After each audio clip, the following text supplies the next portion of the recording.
Hi guys, welcome back to my channel. Now in this video tutorial I'm going to only provide a simple trick in order to restore our keypad phones back to default. Now this issue comes in when maybe, for instance, there is a privacy lock on almost all the features on our phone and we are not able to get access to our phone to do whatever that we want to do.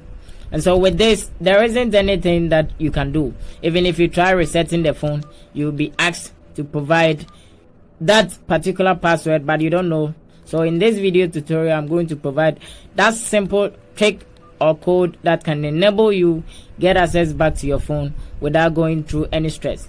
So without wasting much time, let's dive into today's video.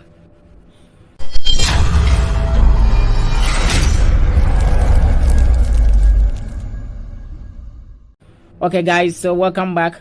Now in this video we're only going to go back and then I'll teach you that simple trick. So this is what we do.